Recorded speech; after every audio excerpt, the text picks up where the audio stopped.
Assalamualaikum warahmatullahi wabarakatuh.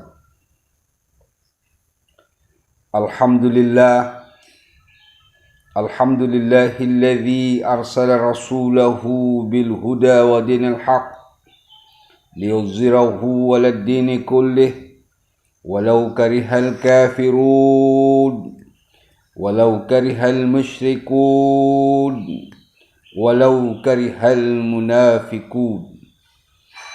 Asyhadu an la ilaha illallah wa asyhadu anna Muhammadar Rasulullah.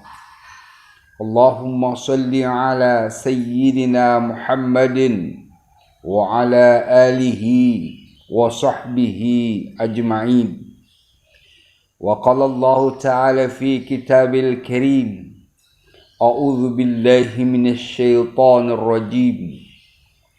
Ya ayyuhalladzina amanu taqullaha haqqa tuqatih wa la tamutunna illa wa antum muslimun. Hadirin pencinta Rasulullah sallallahu alaihi wasallam, marilah kita selalu bertakwa kepada Allah yang menggenggam hidup dan mati kita. Moga kita semua diberi rahmat persaudaraan untuk menikmati kemerdekaan.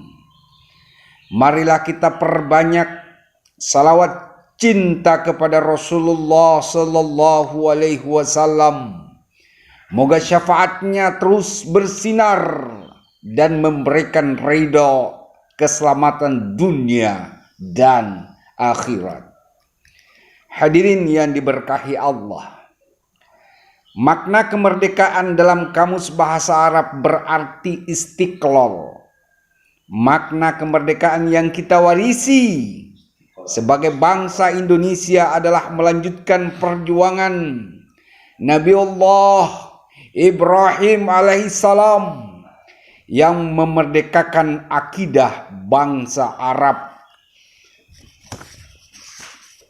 Nabi Musa alaihissalam juga berjuang untuk menjaga kesucian kemerdekaan dari tirani Fir'aun, dan Rasulullah sallallahu alaihi wasallam yang suci juga memerdekakan bangsa Madinah dan Mekah yang awalnya menjadi bangsa jahiliyah berubah menjadi bangsa yang mulia. Dan kita bangsa Indonesia atas berkat rahmat Allah subhanahu wa ta'ala yang didorong oleh keinginan yang luhur, bangsa kolonial berhasil ditumbangkan dengan pekikan takbir Allahu Akbar, Allahu Akbar, Allahu Akbar. Hadirin yang diberkahi Allah, takbir adalah kemerdekaan untuk membesarkan Allah dari segala macam ciptaannya.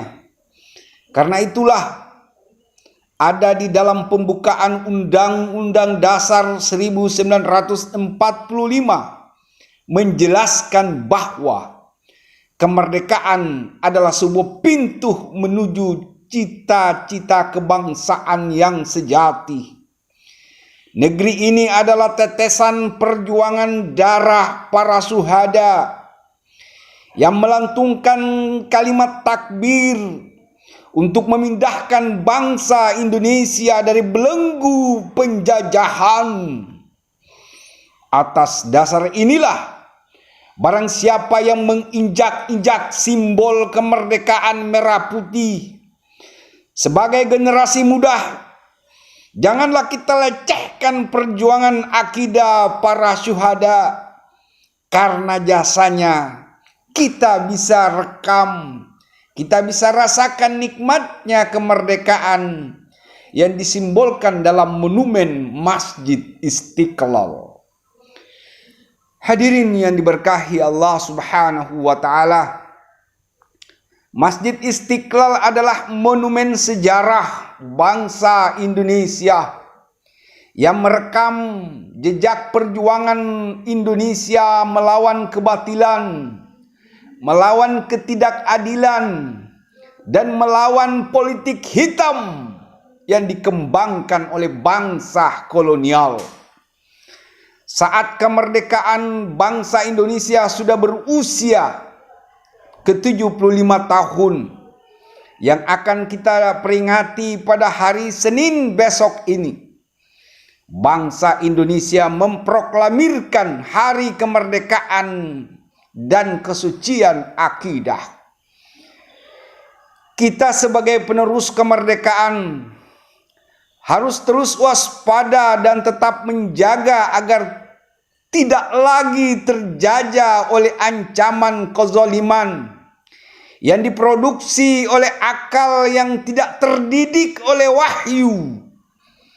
Karena kata Iqbal, salah satu filosof India, mengucapkan bahwa ketika akal tidak terdidik oleh wahyu, maka cara kerja menjadi liar dan sulit dikendalikan. Hadirin yang diberkahi Allah, hanya iblis dan tentara setan yang selalu menghalangi manusia tegakkan kemerdekaan menuju keadilan. Sebagai fitrah kemerdekaan, sebagaimana Allah Subhanahu wa taala berfirman di dalam Al-Qur'an, Inni wajtu wajhiya lilladzi fataras samawati wal ard hanifan wa ana minal musyrikin. Sesungguhnya aku menghadapkan diriku kepada Rabb yang menciptakan langit dan bumi dengan cenderung kepada agama yang benar, dan aku bukanlah termasuk orang-orang yang mempersekutukan Tuhan.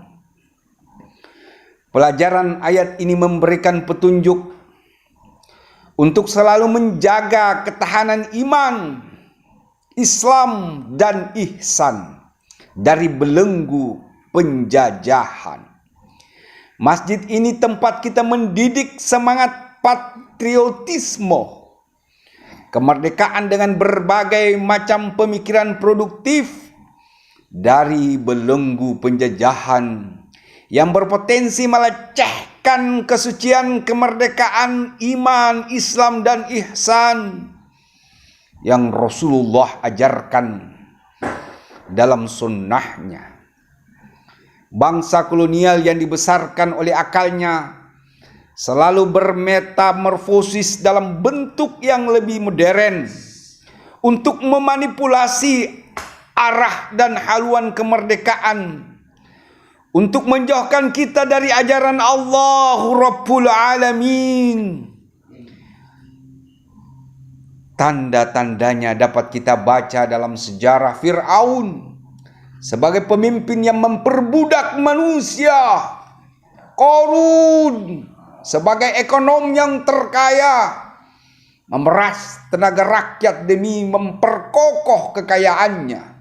Haman, cendekiawan, orang yang cerdas dalam dunia politik, tapi demi kekuasaan yang tidak manusiawi, serta memproduksi kebatilan dan pola kehidupan yang tidak manusiawi, dan membelenggu rasa persatuan dan persaudaraan. Setiap insan pasti ingin merdeka tanpa ditekan atau menekan, hidup bebas dari belenggu penjajahan, baik penjajahan bentuk fisik maupun penjajahan dalam bentuk non-fisik. Hadirin yang diberkahi Allah, penjajahan dalam bentuk non-fisik sudah ditunjukkan keadabannya, kebiadaban para penjajah Belanda dan Jepang. Bayangkan kita dijajah 3 abad lebih lamanya. Sungguh ini waktu yang sangat lama. Kekayaan alam kita dikuras, tiada batas rakyat kita ditindas tanpa pri-kemanusiaan. Betapa pedihnya nenek moyang kita. Sungguh betapa sengsara dan menderitanya rakyat Indonesia pada waktu itu. Hadirin yang diberkahi Allah. Tapi dengan keyakinan para ulama, santri, pemuda, dan rakyat secara serentak melakukan perlawanan habis-habisan melawan Belanda dan Jepang. Tidak peduli mau hidup atau mati. Tidak masalah karena rakyat sudah bosan dijajah terus-menerus. Mereka menggunakan persenjataan manual. Mereka menggunakan keris seadanya, bambu runcing, tombak, dan lain-lain sebagai alat perjuangan. Tapi dengan semangat, tapi dengan gemuruh takbir memenuhi bumi Indonesia, maju melawan para penjajah hingga akhirnya bangsa Indonesia sampai ke gerbang kemerdekaan. Tidak terhitung berapa nyawa berguguran menjadi syuhada. Semua mereka dilakukan karena didorong oleh rasa cinta kepada tanah air, rasa cinta kepada Allah dan Rasul-Nya, rela mengorbankan nyawa demi terbebasnya dari belenggu penjajah.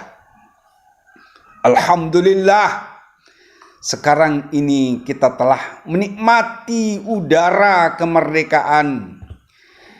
Dan insya Allah tepat hari Senin 17 Agustus 2020 adalah hari ulang tahun kemerdekaan Republik Indonesia yang ke-75.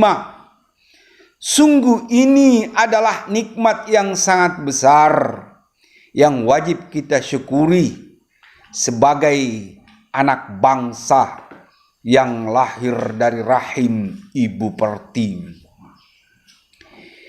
Ini adalah hasil para pahlawan yang telah gigih mengorbankan segala-galanya demi terbebasnya kita dari cengkraman kaki tangan para penjajah yang sangat biadab. Kita doakan semoga para arwah, para pejuang yang telah gugur menjadi syuhada ditempatkan pada tempat yang terbaik di sisi Allah, yaitu surga yang indah dan mereka kekal abadi. Lalu apakah dengan terbebasnya kita dari penjajahan Belanda dan Jepang, hidup kita akan terus merdeka? Tidak. Karena ada suatu jenis penjajahan yang akan selalu menghantui diri kita dimanapun kita berada, baik siang dan malam, maupun penjajahan yang bersifat fisik maupun non-fisik. Penjajahan yang bersifat non-fisik terkait dengan sifat kepribadian kita. Di dalam diri manusia ada hawa nafsu yang sangat keras jajahannya. Tidak kalah bahayanya dengan penjajahan yang bersifat fisik menggunakan senjata tajam. Saking beratnya penjajahan hawa nafsu ini, Rasulullah Shallallahu Alaihi Wasallam berkata, kalian telah pulang dari sebuah pertempuran kecil menuju pertempuran besar. Lantas ada sahabat yang bertanya, apakah pertempuran itu ya Rasul? Rasulullah Shallallahu Alaihi Wasallam yang suci menjawab dengan tegas bahwa jihad yang paling besar adalah jihad melawan hawa nafsu. Inilah yang dipekikkan oleh Soekarno, bahwa ketika hari ini kita proklamirkan kemerdekaan, maka kita akan berpindah menjadi merdeka, dan tantangan terbesar kita adalah diri kita sendiri. Mengisi kemerdekaan itu adalah perjuangan yang lebih besar. Ucapan tersebut beliau sampaikan setelah kemerdekaan itu hadir. Ucapan tersebut beliau sampaikan juga untuk melawan para penjajah yang mencoba-coba mengendalikan Indonesia. Dan itu lebih berat lagi ketika kita melawan diri sendiri. Hawa nafsu itu tidak pernah mau tunduk walaupun ia diperintah. Karena hawa nafsu itu selalu memenuhi kebutuhan fisik saja dan mengesampingkan kebutuhan rohani. Tidak ada cara lain kecuali kita berjuang melawannya. Apapun kemauannya jangan diikuti, karena itu akan memberikan kenistaan dalam kehidupan kita sehari-hari. Hadirin yang dirahmati Allah Subhanahu wa taala. Demikianlah Allah menuntun kita dalam Al-Qur'an. Bahkan saking bahayanya hawa nafsu ini, kalau diikuti bisa menghancurkan bumi dan langit beserta isinya. Allah jelaskan dalam Quran surat Al-Mu'minun ayat 71. Lihatlah kerusakan di darat dan di laut, karena ulah hawa nafsu manusia yang tidak terdidik oleh akal dan wahyu. Hadirin yang dirahmati Allah Subhanahu wa taala. Telah nampak kerusakan di darat dan di laut disebabkan karena perbuatan tangan manusia, supaya Allah merasakan kepada mereka sebahagian dari akibat perbuatan mereka, agar mereka kembali ke jalan yang benar. Surah Ar-Rum ayat 41. Hadirin yang dirindukan oleh Allah Subhanahu wa taala. Perjuangan melawan penjajahan hawa nafsu ini adalah perjuangan yang tiada hentinya. Karena setiap hari selalu mengajak kita untuk berbuat hal-hal yang menyimpang. Kalau kita selalu menang melawan hawa nafsu, maka kita termasuk orang-orang yang petarung. Karena maka nafsu itu akan menjadi tunduk dan patuh kepada aturan syariat agama Allah. Ketika hawa nafsu itu tunduk, maka berubahlah statusnya dari hawa nafsu ammarah menjadi nafsu mutmainnah, nafsu yang taat dan patuh kepada Allahu Rabbul Alamin, karena bimbingan Al-Quran dan Sunnah Rasulullah Sallallahu Alaihi Wasallam. Demikianlah khutbah singkat ini.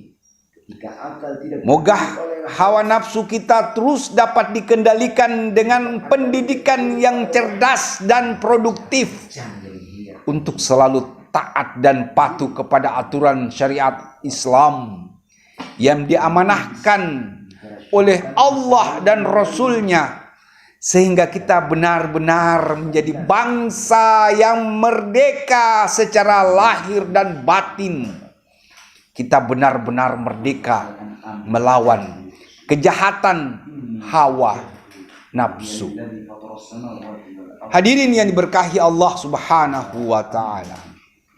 Inilah pelajaran kemerdekaan di dalam Al-Qur'an yang mengajarkan indahnya persatuan untuk mewujudkan kemerdekaan bagi kaum beriman.